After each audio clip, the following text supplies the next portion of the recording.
Hola, espero que estén muy bien. Voy a esperar solamente un poquito a que eh, más personas se conecten para poder comenzar. Hoy día vamos a hablar sobre... voy a acomodar el micrófono. Vamos a hablar hoy día sobre el reconocimiento de las emociones en el autismo grado 1. ¿Ya? El autismo grado 1 es el antiguo Asperger.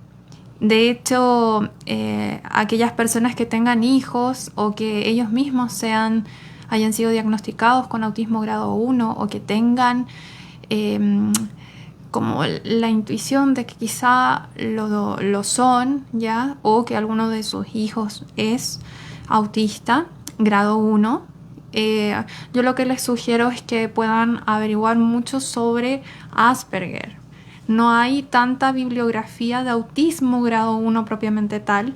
Cuando se unificó todo esto y comenzó cuando se ingresó el Asperger como parte del autismo dentro del DSM-5, que es el manual de diagnóstico, se perdió mucha información sobre el autismo grado 1 específicamente.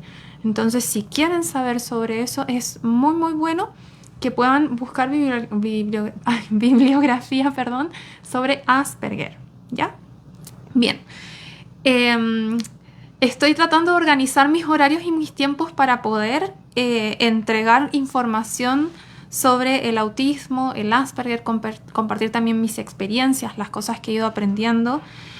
Y claro, se me había hecho un poco más difícil porque también estoy con mis hijos, la familia y todo eso, pero creo que esta es una buena forma de poder seguir compartiendo, haciéndolos vivos e ir tratando algunos síntomas de a poquito y también ir como meditándolos un poco, pensándolos un poco, analizándolos, más que darles como un listado de todos los rasgos que pueden tener las personas con autismo grado 1, ¿sí? Vamos a hablar hoy día sobre un rasgo. Sobre los rasgos es importante tener presente que las personas con autismo no tenemos necesariamente todos los rasgos. Podemos tener algunos sí, otros no. Y algunos, el que tenemos, lo podemos tener en distintos grados. Ya podemos tener grados muy altos de este rasgo como grados muy bajitos del mismo. Entonces, por eso se dice que es un espectro, de que es un conjunto de rasgos que se tiene cierta cantidad de ellos en distintos grados, lo que hace que cada persona autista sea muy particular, ¿ya? Por eso se dice que somos todos distintos, o sea, muy, muy diferentes. Y hay un rasgo que pueden tenerlo muchos de los autistas, ¿no es cierto? Pero no necesariamente todos. Y es la dificultad para el reconocimiento de emociones, ¿sí? Ahora, el reconocimiento de emociones es tanto emociones externas, es decir, de personas que nos rodean del otro, ¿no es cierto?, como también de las emociones internas. Hay algunos que tienen más dificultades para el reconocimiento de emociones externas, de otras personas, y otros tienen más dificultades para el reconocimiento de sus propias emociones y puede que las de los demás las puedan discriminar y comprender bien, ¿sí? Entonces tenemos este rasgo, ¿no es cierto?, que se podría presentar de dos formas, ¿ya? Ahora, vamos a hablar primero sobre el reconocimiento de las emociones de otros y después vamos a hablar sobre el reconocimiento de las propias emociones, ¿ya? Entonces, desde el primer punto, que sería reconocer las emociones de los demás, este rasgo está muy, muy relacionado con otro rasgo y es el de el cuánto la persona observa los ojos y mira hacia el rostro y mira hacia la cara. Hay muchas personas con autismo o autistas que no miran al rostro, no miran a la cara. Y una de las maneras en las que uno más va haciendo ese reconocimiento de emociones es precisamente a través de el contacto visual, el del ver cuando nace el bebé, ¿no es cierto? El que mira el rostro de la mamá, el que ve cuáles son sus emociones, cómo está, que la mamá le hace gestos y uno cuando tiene un bebé uno exagera los gestos, exagera las emociones. Si uno ve algo bonito dice ¡ay, qué lindo! Y uno pone una expresión más exagerada o no me gusta esto. les hablamos de esa forma a los bebés. Pero un niño que no nos mira tanto a los ojos, se pierde esa información. Por lo tanto, es mucho más difícil que ellos puedan hacer un reconocimiento correcto de las expresiones faciales y de esas emociones, precisamente de reconocer cuál es la emoción que está teniendo la persona. Si yo no la miro, si no la veo, si en los primeros años de vida no he estado observando mucho el rostro de las otras personas, entonces claramente de que uno va a desarrollar mucho menos esta capacidad para reconocer las emociones de la otra persona. Entonces podemos ver que pueden haber dificultades de ese reconocimiento emocional por esta causa, ¿ya? Por el hecho de no observar, no mirar a los ojos, no ver el rostro de la persona, ¿sí? Ahora, esta falta de reconocimiento emocional puede llevar a falta de empatía. Es decir, si yo no reconozco lo que está sintiendo la otra persona, entonces claramente que va a ser para mí difícil ponerme en sus zapatos y saber qué es lo que está sintiendo. Entonces se acusa muchas veces, no a todos los autistas, pero a muchas personas autistas, niños con autismo grado 1, que uno ve cierta carencia de empatía, de que al niño de al lado le puede estar ocurriendo algo y puede que ellos no respondan a eso porque no están reconociendo bien la emoción del niño con el que están o del adulto con el que están, ¿sí? Entonces, bajo la base de la dificultad para ponerse, ¿no es cierto?, en los zapatos del otro, del reconocer las emociones de los demás, entenderlos y en base a eso, ¿no es cierto?, actuar sintiendo, ¿no es cierto?, como deseo quizá de cobijar a la otra persona, de ayudarla, bueno, si vemos que nuestro hijo no está sintiendo esa empatía y se debe a que no está mirando mucho a los ojos, no estoy desarrollando bien ese reconocimiento emocional, entonces yo puedo ir trabajándolo. Ahora, ¿cuándo sí me puede preocupar la falta de empatía? ¿Ya?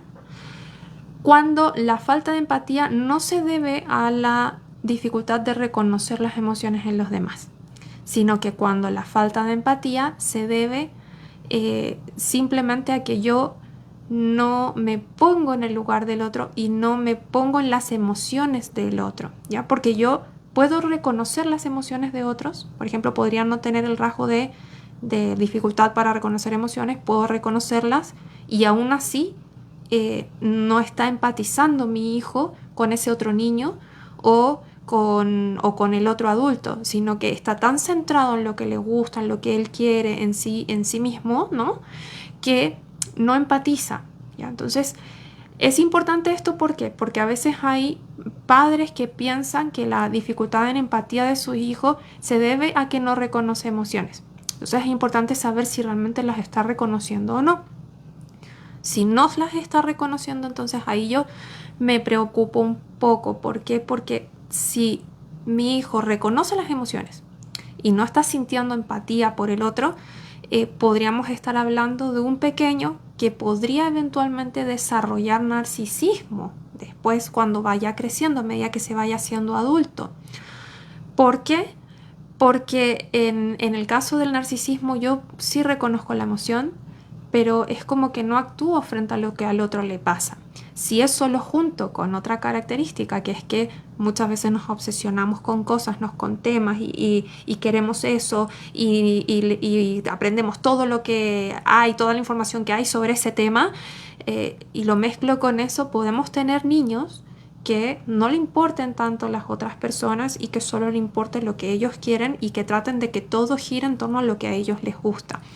Entonces ahí es donde yo sí pondría un poco más de ojo para no solamente hacer que mi hijo logre reconocer emociones, sino que logre empatizar, que eso ya es un grado incluso mayor.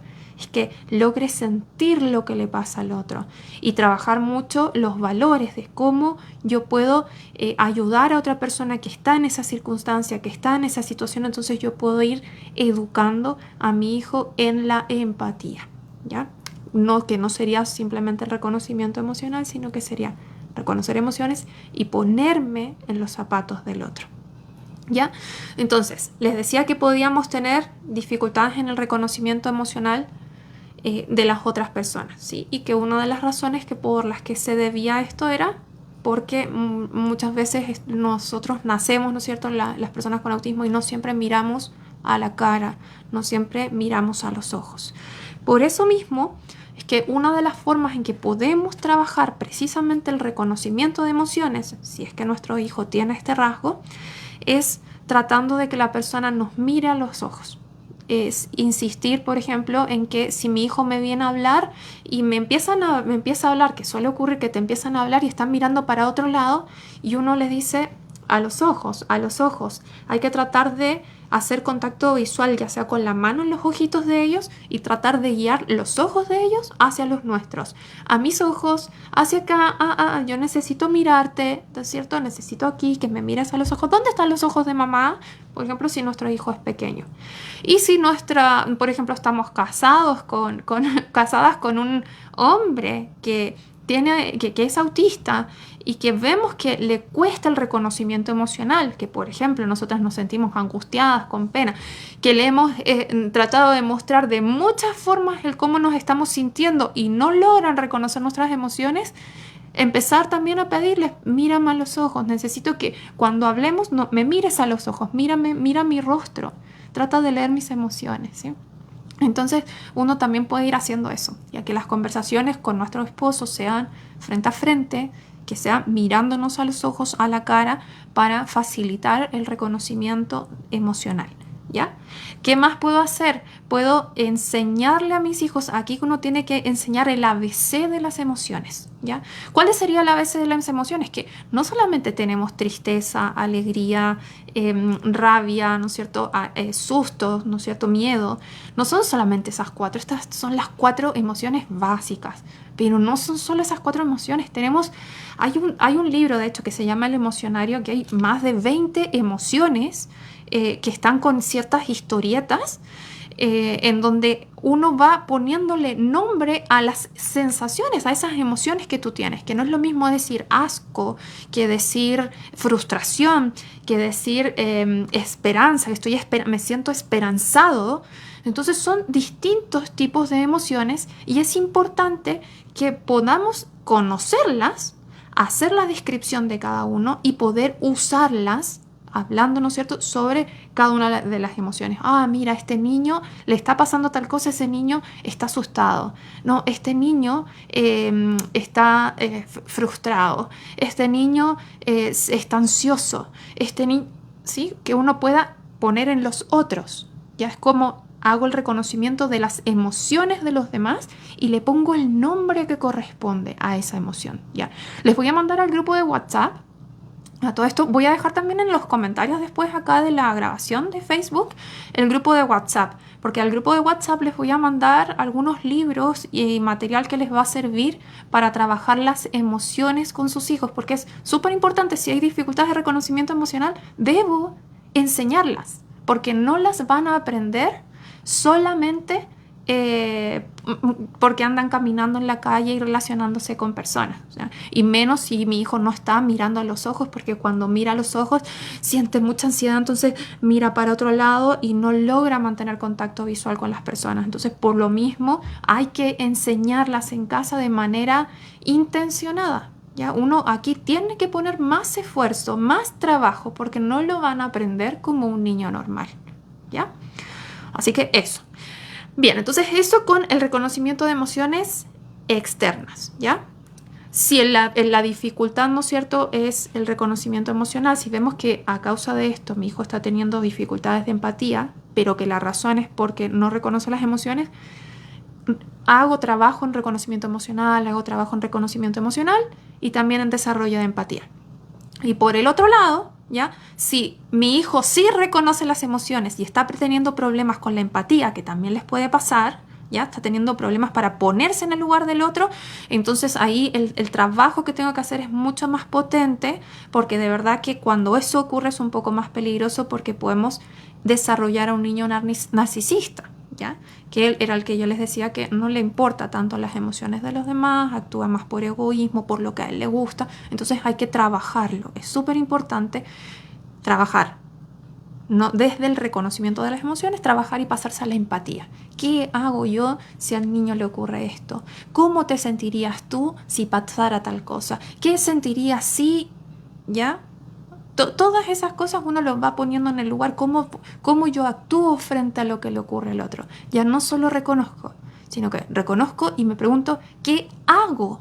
¿Qué hago para ayudar al otro en esa emoción que está teniendo? ¿Sí? Ya. Vamos entonces al segundo tipo de reconocimiento de emociones, que es el de las internas, las propias. Bien, acá está súper relacionado el reconocimiento de las emociones internas. Uno ve en las personas con autismo grado 1, cuando ya se vuelven adultas, que muchas de ellas sufren de trastorno de pánico. Y hay una relación directa. Una persona con trastorno de pánico, por lo general, llega a urgencias. Llega a urgencias, no puedo respirar, siento que me estoy muriendo, me están pasando cosas, no sé qué me ocurre, si yo estaba tan bien, me estaba yendo tan bien en esto, estoy haciendo tal cosa acá y está todo súper fantástico en mi vida, no entiendo qué me está ocurriendo, ¿ya? Llego a urgencias, me estoy muriendo, trastorno de pánico. Y el trastorno de pánico se produce por unos niveles de ansiedad y de cortisol muy elevados que le dicen al organismo, detente, para, ¿ya? Han habido probablemente muchas alarmas que ha ido teniendo esta persona durante tiempo, probablemente antes de llegar a la crisis de pánico, y no las ha estado escuchando, no las he estado viendo. Por lo general, las personas que sufren de crisis de pánico son personas que no logran identificar muy bien qué es lo que sienten, lo que les está pasando, no identifican cuando sus niveles de ansiedad están altos. Hay como cierta desconexión con sus emociones.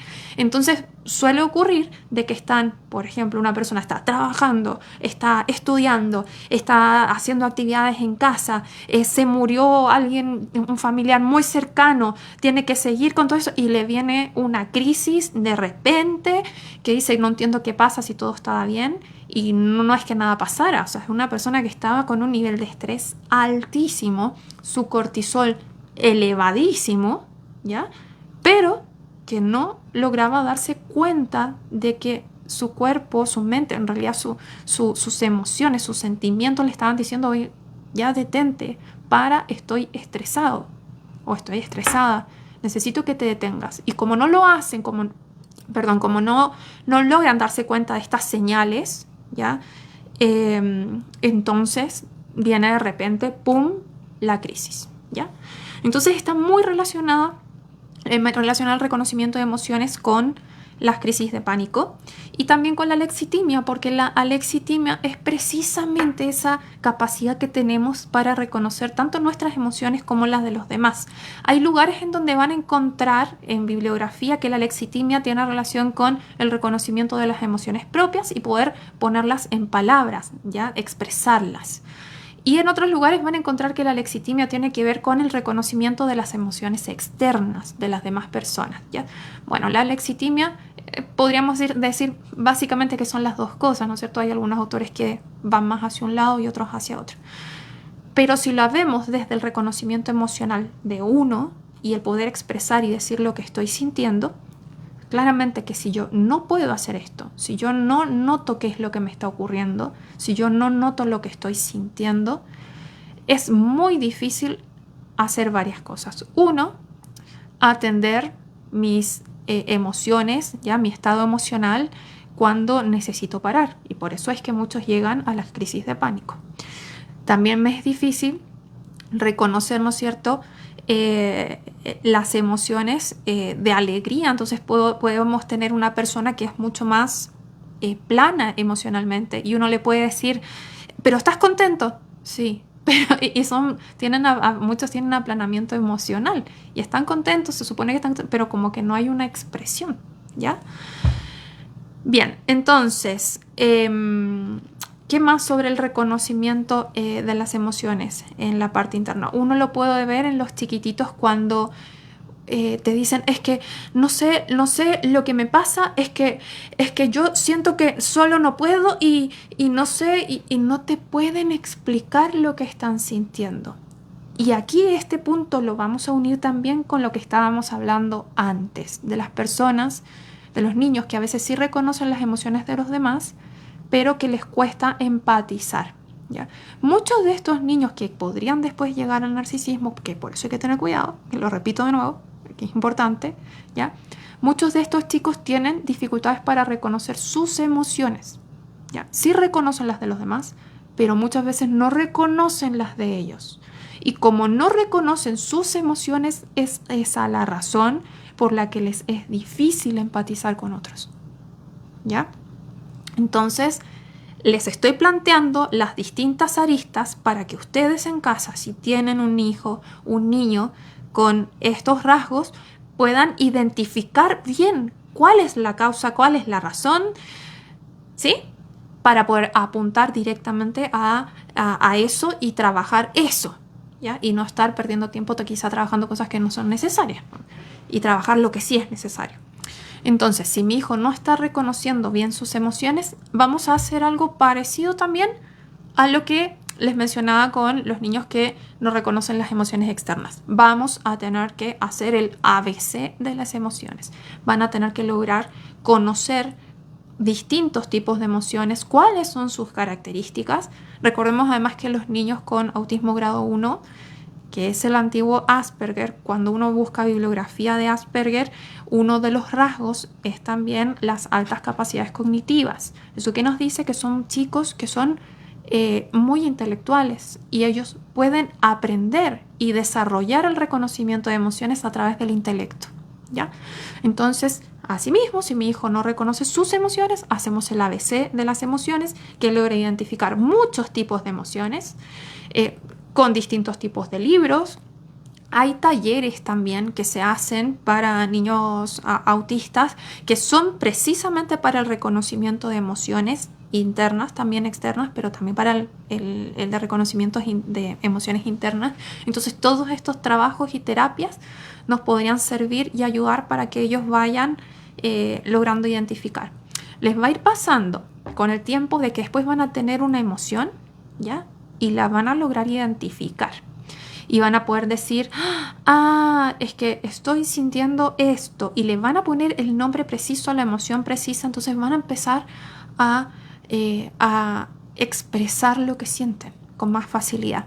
También al principio, cuando uno vea que nuestro hijo está en una situación de crisis y no sabe explicar, yo también puedo ir ayudando. Si yo logro identificar lo que le está pasando, le empiezo a preguntar y le puedo decir, ¿será que te está ocurriendo esto? ¿Estarás sintiendo tal cosa porque esta y esta y esta y otra razón?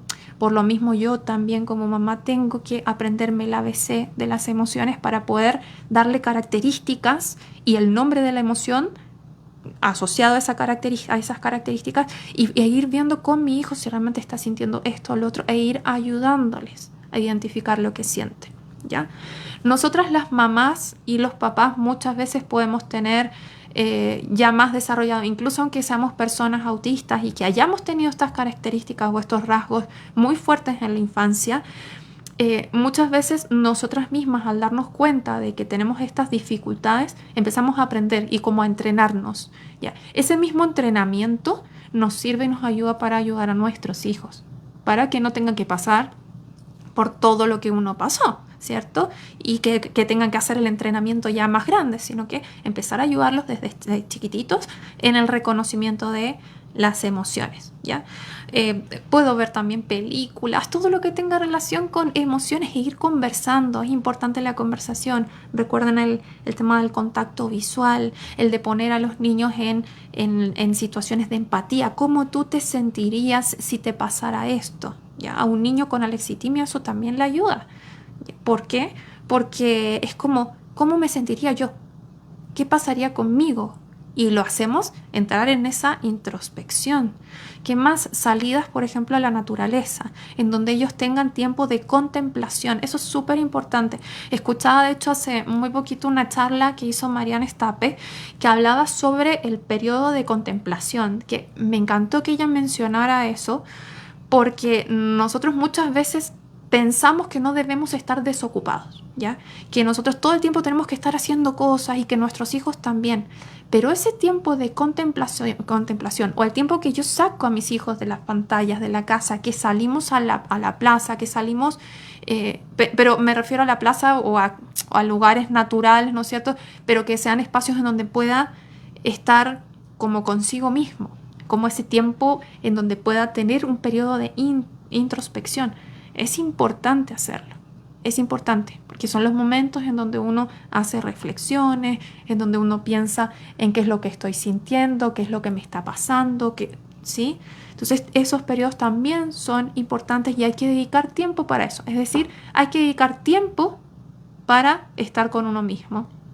Mariana Estapeche estaba haciendo algo que me parece súper, que lo encuentro muy bueno, pero que así como lo mencionó ella, suena un poco gracioso, que decía que estaba dedicando 10 minutos, creo que 10 minutos al día para hacer nada, ¿ya? Bueno, esos tiempos de hacer nada son importantes, son importantísimos, ¿ya? Para que la persona se pregunte incluso hasta cuáles son mis intereses. Todo eso tiene que ver con un conocimiento personal, con emociones, qué me gusta, qué no me gusta, ¿ya? Preguntarles a nuestros hijos, ¿te gusta esto? ¿Te gusta esto otro?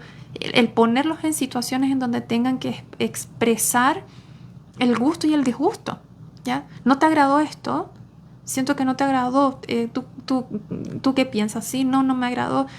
No sé. ¿Y qué te hace sentir? O sea, apuntar muchas veces también a eso, ¿no? Al que haya expresión de sentimientos, de emociones, que te puedan dar los argumentos lógicos, ¿ya?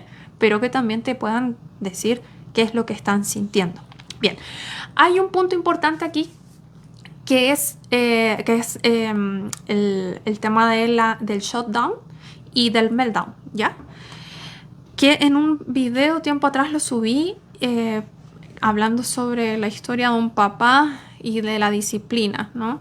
Que trataba muchas veces de disciplinar el shutdown y el meltdown. El shutdown, que eran estos como estallidos, ¿no es cierto?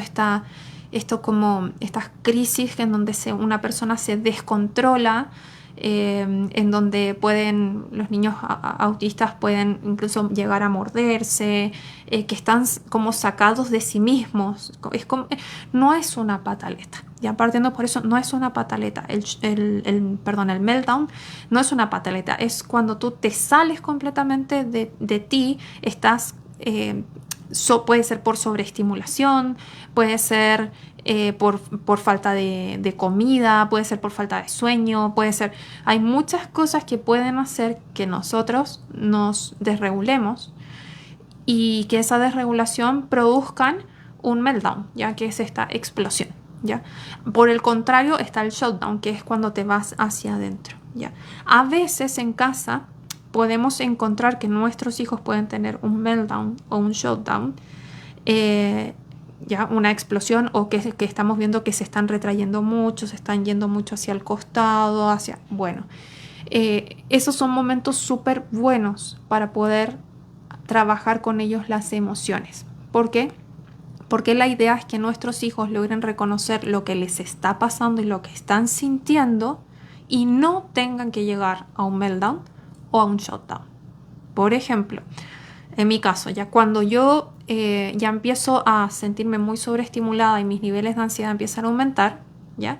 Si yo no presto atención a lo que siento, si yo no me he estado educando en cuanto a mis emociones, si yo no he estado haciendo estos tiempos en donde paro, me detengo, miro hacia adentro, veo qué está pasando, qué está ocurriendo, si no tengo esos periodos de introspección, ¿ya? Si yo no me sé el ABC de las emociones, va a ser para mí mucho más difícil. Si tengo dificultades para distinguir mis emociones, va a ser difícil notar que mis niveles de ansiedad están aumentando, que me estoy sintiendo sobreestimulada y detener lo que va a ser más adelante un shutdown, en donde yo probablemente voy a querer irme hacia mi habitación y querer estar sola y aislarme del mundo y actuar como muy en mecánico, hacer las cosas, pero todo en mecánico, y a la vez estar con el cortisol y la ansiedad súper alta, ¿sí?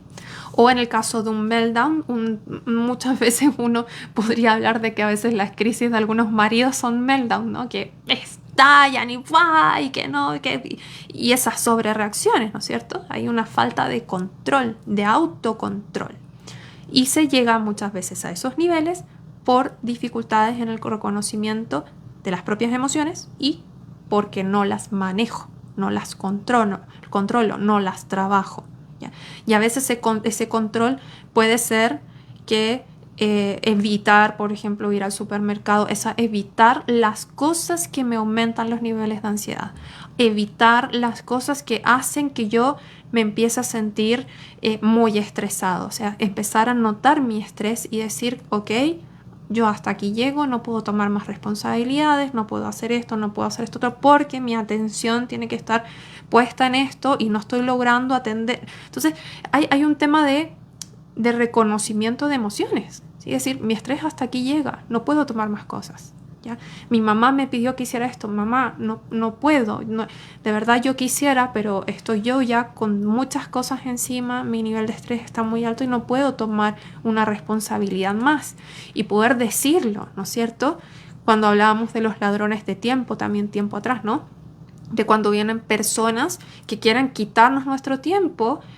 Y no es que uno no quiera ayudar a otros, uno lo puede hacer, pero tengo que ver cómo están mis niveles de ansiedad, mi estrés, ¿ya? Cómo están las cosas en casa, cuánta carga tengo en el hogar, ¿ya? Y en base a eso, empezar a ver cómo estoy yo.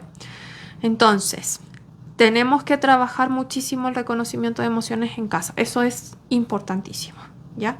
Ya sea para que puedan mis hijos reconocer las emociones de los demás, así como también para que puedan reconocer sus propias emociones, ¿sí? Que puedan desarrollar la empatía, es decir, que logren ponerse en el lugar de otro y que también logren reconocer sus emociones para evitar situaciones que muchas veces a las personas autistas nos ocurren, que son el meltdown y el shutdown. No queremos eso. Y tampoco queremos a un adulto que tiene crisis de pánico, ¿cierto? Entonces, por todo esto es importante el trabajo de las emociones desde pequeñitos. Y si vemos que en casa uno mismo o el marido o quien sea no tiene tan desarrolladas este reconocimiento de emociones, bueno, si ya eres adulto, una muy buena forma de hacerlo es con los libros de lectura corporal.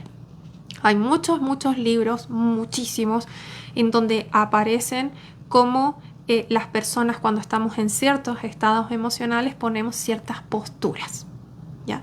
En el cuerpo. Entonces nos vamos a ir haciendo de a poquito expertos en lectura del cuerpo de las personas y en base a eso vamos a lograr discriminar qué es lo que están sintiendo, ¿ya? ¿Qué les está pasando? ¿Sí? O sea, no es lo mismo una persona que está así a una persona que está abierta o una persona que está así, ¿no es cierto? Todo eso va mostrando, esto es coquetería, ¿no? Va mostrando distintos tipos de emociones y uno puede, ya si tengo un niño adolescente, incluso pasarles libros, lectura corporal, lectura de las emociones en microgestos faciales, ¿sí? Recuerden que somos súper intelectuales nosotros, así que aprendemos muy bien de esa manera y podemos ir entrenándonos y también ayudando a nuestros hijos. Y bueno, no sé si alguna tiene alguna consulta, chicas, porque yo he hablado y hablado y hablado. Pero si alguna tiene alguna duda y me quiera consultar, me puede preguntar ahora a través del chat. Importante, mientras ustedes me hacen allí algunas preguntas. Cuando una persona tiene crisis de pánico, si es que les ocurre a alguno de ustedes o a su esposo o a algún familiar, ¿ya? Una de las cosas que uno puede hacer para detener la crisis de pánico y que es súper efectivo, ¿ya? Es hacer respiración diafragmática. Uno ve normalmente que uno le dice, no, es que tú tienes que respirar, ¿no es cierto? Y uno a veces a un niño pequeñito que uno ve que está con un meltdown y que está así y está empezando, ¿no es cierto?, ese meltdown y uno le dice al niño, respira, respira, porque le dijo la terapeuta ocupacional o le dijo la psicóloga que tenían que respirar. El problema es que no les enseñaron a respirar como se debía y el niño empieza, pero, dale, es que... Y a veces la mamá transmite más ansiedad Y el niño ahí tratando de respirar. Y esa respiración, que es la respiración de pecho, aumenta la sensación no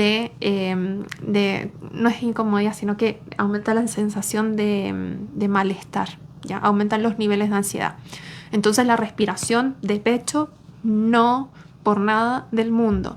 La respiración diafragmática, que es la respiración que realmente relaja y calma, es una respiración que uno, a ver, voy a ponerme un poco de pie para mostrarles. Es una respiración que se hace desde aquí, acá, el diafragma. Uno puede decirles, por ejemplo, a los niños, para ir enseñándoles ya desde chiquititos, que aplasten, que con la mano aquí en el estómago aplasten y que traten de sacar la mano de allí, que traten de sacarla con la respiración hacia afuera. Y retengo la respiración 3 segundos. 1, 2, 3, suelto.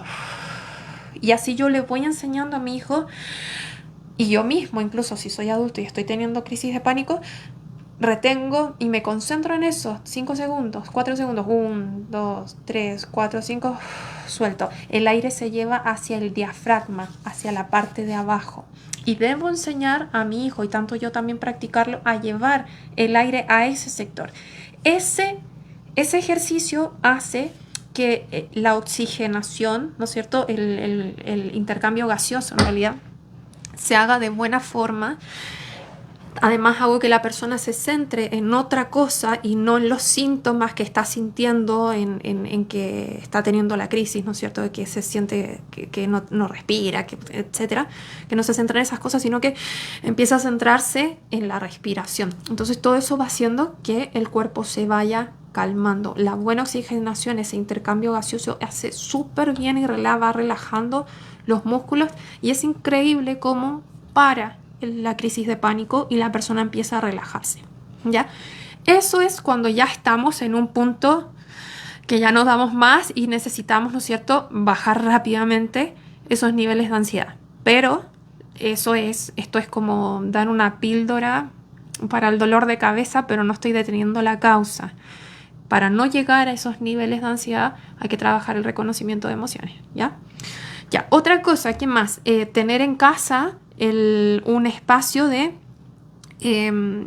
autorregulación, así se llama. Ya son los espacios de autorregulación. Puede ser, por ejemplo, la habitación de mi hijo, que tenga pocos estímulos y que tenga, ojalá, texturas que sean agradables, que sea un ambiente que uno lo sienta como un ambiente pacífico, y no que tú entras y te invade de juguetes, por ejemplo, sino que tiene que ser un espacio en donde tú sientas tranquilidad y sientas calma, que realmente el ingresar, los colores del lugar, las texturas y todo eso te inviten a relajarte, a estar tranquilo. Entonces, por ejemplo, nosotros acá en casa, ya cuando mi hija, yo veo que mi chiquitita se me está empezando a sobreestimular, yo la noto rápidamente, ¿ya? Entonces, mi amor, ¿cómo estás? ¿Te sientes? Mira, yo creo que necesitas tranquilizarte un poco, que necesitas relajarte, calmarte. Ya vaya un ratito a la habitación, y cuando ya te sientas más tranquila, tú puedes bajar. Yo a ella de a poquito le estoy enseñando todo lo que es respiración diafragmática. Es pequeña, tiene 4 años, entonces es un trabajo que uno va haciendo de a poquito. Y con esto yo le estoy enseñando ya desde chiquitita a poder manejar sus niveles de ansiedad. También ella está aprendiendo a reconocerlos, porque de hecho ella ya a esta altura me dice cuando ella ya se siente, ella ya nota cuando está empezando a aumentar su nivel de ansiedad. Entonces ella misma me dice, necesito ir a la habitación porque necesito calmarme. Entonces ella va a su pieza, está un ratito y sale y me dice, mamá, ya me calmé, y sale de nuevo. Ya, no la habitación pensando en como que si el niño está con crisis de meltdown o un shutdown o algo así, y uno le dice, anda a tu habitación. No, porque esto no es un castigo. Este lugar no es el lugar de castigo en donde te vas a calmar porque te estás portando mal. No, es el lugar en donde yo me voy a autorregular. Y así, además, también cuando ya se vayan de casa y tengan su propia casa, ellos mismos también después van a diseñar sus espacios en casa, sus lugares de autorregulación.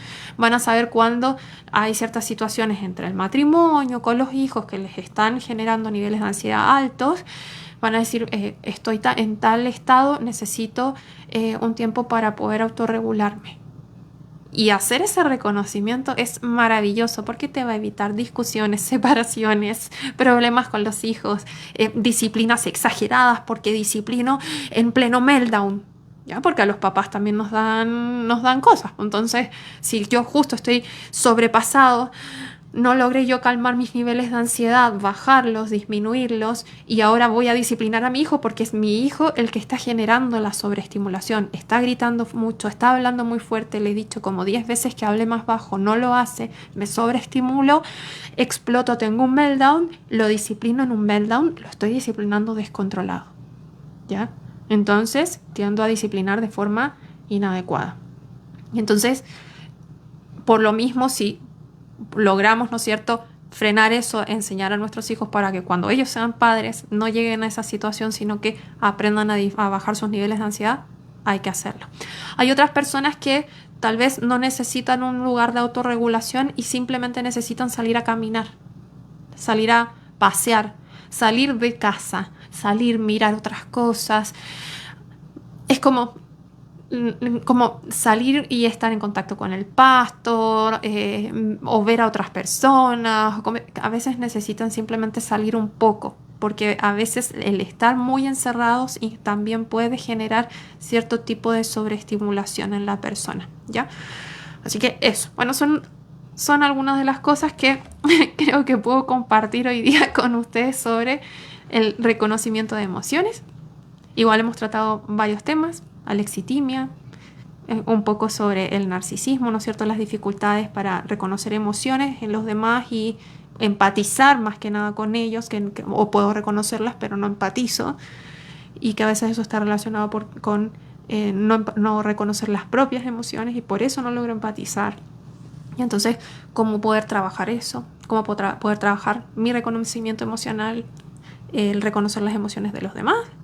El cómo, cuando ya estoy en un estado emocional muy fuerte, cómo puedo relajarme, bajar, ¿no es cierto?, el nivel de ansiedad, cómo detener una crisis de pánico. Hemos tratado varias cosas, varios temas y todo relacionado con el reconocimiento de las emociones en el autismo grado 1. Y no me han hecho ninguna consulta. No sé si alguna quiere hacer algún comentario. O me habrán hecho algún comentario y yo no lo veo. ¿Será eso? ¿O no hay comentarios? No veo ninguno. Bueno. Ya. Yo he escuchado a autistas adultos que dicen que no pueden mirar a los ojos. Sí, claro que sí. A mí me costaba mucho mirar a los ojos. Tuve que empezar a obligarme. Cuando ya notaba que eso era una dificultad, empecé a usar mi fuerza de voluntad, a hacer lo que debo aunque no quiero. Ahora, yo creo que las razones por las que no miran a los ojos son variadas. En mi caso, en el mío, cuando yo miro a las personas a los ojos, o antes, ahora ya estoy un poco más acostumbrada, pero antes, cuando era adolescente y un poco más chiquitita, me generaba una sensación a ver, es como que la persona podía verme, me ve, es como, me ve, sabe todo lo que hay en mí, lo que estoy pensando, es casi como que me sentía como desprotegida, sin cascarón, como estoy expuesta. Yo creo que quizás esa es la palabra más adecuada, me sentía expuesta. Me siento expuesta cuando veo a los ojos. Ahora logro tolerarlo muchísimo más, logro mirar más a la gente porque me he obligado a hacerlo, pero me pasa con algunas personas que tienen una mirada muy penetrante, que con esas personas en particular todavía me pasa que me embargo de esa sensación de exposición y me tiendo a meter en mi caparazón y por eso bajo la mirada, la bajo o la corro y trato, porque la emoción que tú sientes en ese momento es muy fuerte. Entonces la corro y trato rápidamente de controlar mi exceso como de energía emocional en ese momento por sentirme expuesta, ¿no? Es una sensación muy fuerte. Es muy difícil de describir también, ¿ya? A ver si encuentro alguna palabra que pueda describir el cómo me me hace sentir es que descontrolada, siento que se me descontrolan las emociones internas, siento vergüenza, siento exposición, eh, me siento más tímida, obviamente en ese momento sí me retraigo, me retraigo. A ver, ¿qué más? A mí me ha pasado al revés, me cuesta mirar a los ojos más que antes.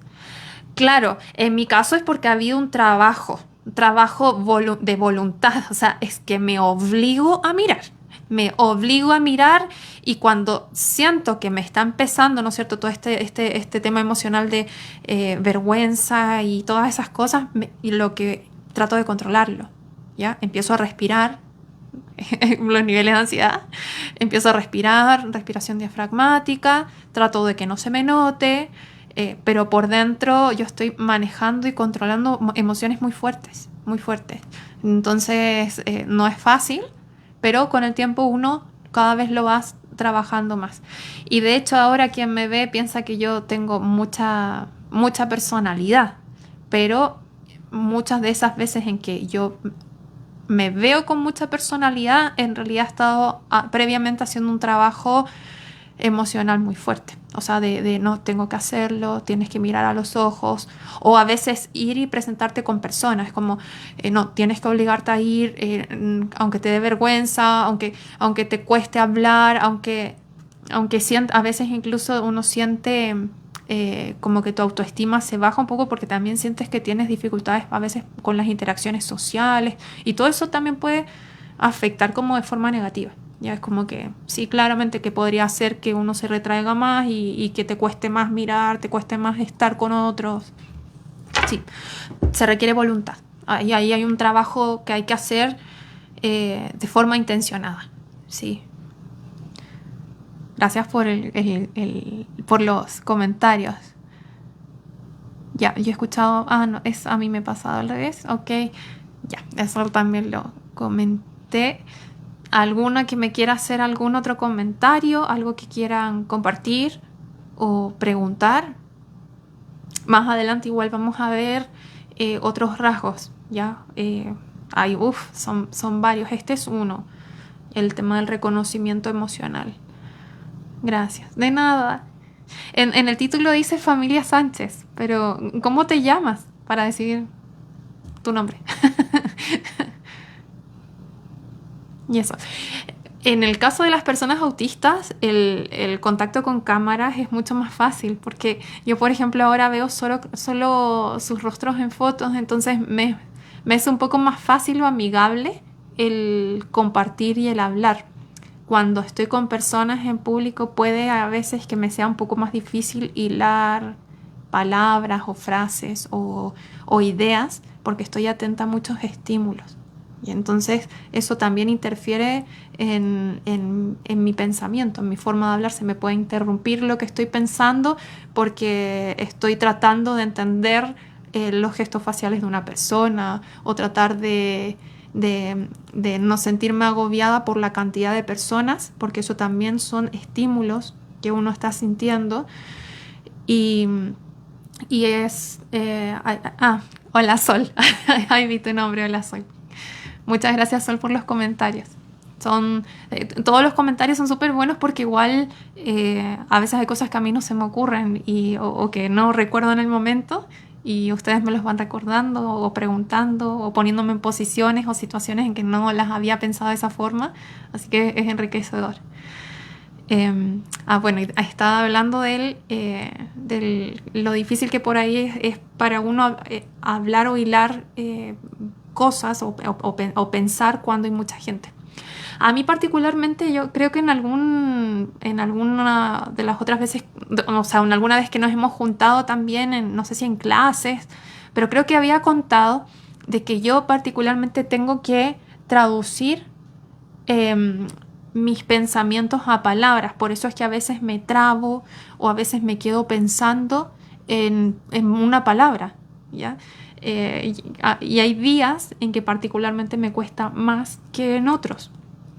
Depende a veces incluso hasta del nivel de contaminación que hay. Si hay mucha contaminación, a mí particularmente la contaminación ambiental me afecta mucho ¿ya? Entonces, esos días yo por lo general estoy un poco más lenta en la parte cognitiva. Y bueno, a lo que iba era el tema de las palabras. Yo no pienso en palabras. Ahí, por ejemplo, Piaget, me acuerdo que cuando estaba estudiando psicopedagogía, y me hablaban de Piaget, y Piaget decía que el desarrollo del pensamiento se realizaba a través del lenguaje. Y yo decía, pero es que a mí no me pasa eso, es que Piaget no tiene razón, Piaget está equivocado, porque dice eso, pero yo no pienso en palabras, yo pienso en conceptos y pienso en imágenes. Esa es mi forma de pensar. Y es súper difícil de explicar cómo ocurre en mi cerebro. Pero después de que eso ocurre y de que yo pienso en conceptos y en imágenes, luego de eso hago la traducción al español, hago la traducción a las palabras. Y por eso es que normalmente me retraso un poco más en hablar, o a veces notan que me quedo pensando en una palabra, y es porque estoy haciendo la traducción. Eso es lo que suele ocurrirme, ¿ya? Así que a veces también pasa con algunos autistas que somos así, y, y puede ser también que el poner en palabras las emociones también sea algo que cueste, que no sea tan simple, tan fácil. Por lo mismo, el hacer todo ese análisis de características emocionales, a mí por lo menos es algo que me sirve mucho. Me sirve mucho pensar en, a ver, cuál es la... No, siento desgano. Y poder mencionar, oh, desgano, ¿qué es sentir desgano? Que no tienes ganas de hacer cosas, siento desgano. Sí, me siento desganada. ¿Ya? Que no es lo mismo decir que estoy triste. Desganado es decir, no tengo ganas de hacer las cosas. Porque quizás me siento aburrido, pero no estoy triste. ¿Sí? Entonces, por eso es bueno el tema del ABC de las emociones. Bien, chicas, entonces nos quedamos hasta acá. No sé si hay más consultas. Voy a dejar 10 segundos para más consultas. Si no hay nada, entonces finalizamos. Y nos encontramos otro día cuando pueda. Apenas pueda yo les aviso. Ya aviso al WhatsApp. Va a pasar como hoy día, de que de repente se me da la oportunidad, y como yo siempre las tengo presentes y tengo súper pendiente acá el tema de los rasgos del autismo para hacer el reconocimiento y eso, yo tengo tiempo y voy avisando ahí para que nos volvamos a juntar. ¿Dónde encuentro libros de la ABC de las emociones? El Emocionario es un muy buen libro, ¿ya? En el Emocionario, y de hecho el Emocionario tienen también una página en donde tienen fichas para trabajar cada emoción, ¿ya? Se los voy a mandar al grupo de WhatsApp, así que no se preocupen que ahí lo van a tener. Es súper útil. Y quizá tienen adolescentes o niños más grandes. El Emocionario es un libro pensado como para niños pequeños, pero igual pueden tomar el Emocionario y basarse en esas emociones y trabajarlas con sus hijos adolescentes de otra forma, ¿ya? Por ejemplo, si ustedes conocen alguna película en particular que justo está relacionada con una emoción X, bueno, vean la película todos juntos y uno de forma intencionada, aquí esto es importante, trabajo intencionado, habla sobre esa emoción en particular con mi adolescente, ¿ya? Eso. Sobre el sueño que les dificulta dormir. Ya. Sí, vamos a hablar sobre el sueño, pero hay muchas razones por las cuales puedes dificultarles dormir. Una de ellas está más relacionada, más que con el autismo, está más relacionada con las altas capacidades cognitivas, que es el que somos hiperactivos mentales y nos quedamos pensando en infinidades de cosas, y que por lo mismo nos cuesta más conciliar el sueño, ¿ya? Pero esa es una de las razones, ¿ya? Lourdes, si me puedes mandar al WhatsApp a qué te refieres tú específicamente con el tema del sueño para saber cuál es la dificultad en particular de la que me hablas, mejor para yo después poder en algún momento abordar ese tema, ¿ya? No sé cuándo todavía es en particular, pero tenerlo presente, lo voy a poner en mi listado de temas, y poder abordarlo desde la forma en que tú más lo necesitas, ¿ya? Eso. Ya, chicas. Nos vemos entonces en otra reunión. Qué rico verlas, las extrañaba mucho. Eso. Cuídense mucho. Ah, sí, piensa mucho antes de dormir. Se le vienen ideas. Sí, es eso. Está más relacionado con las altas capacidades en realidad que con el autismo propiamente tal, ¿ya? Pero sí con el autismo grado 1, porque como les decía, dentro de la clasificación de Asperger, una de las características para Asperger, ¿ya? Este científico que investigó y que por eso lleva el nombre de Asperger, ¿no es cierto? El Asperger, ellos identificaban que habían altas capacidades cognitivas. Eso, en el autismo grado 1 de hoy. ¿Ya?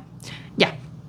Nos vemos. Cuídense mucho. Muchos cariños. Ahí me hacen comentarios en el WhatsApp por cualquier cosa para yo estar leyéndolas y ver en qué les puedo ir ayudando. Eso. Muchos besitos. Chao.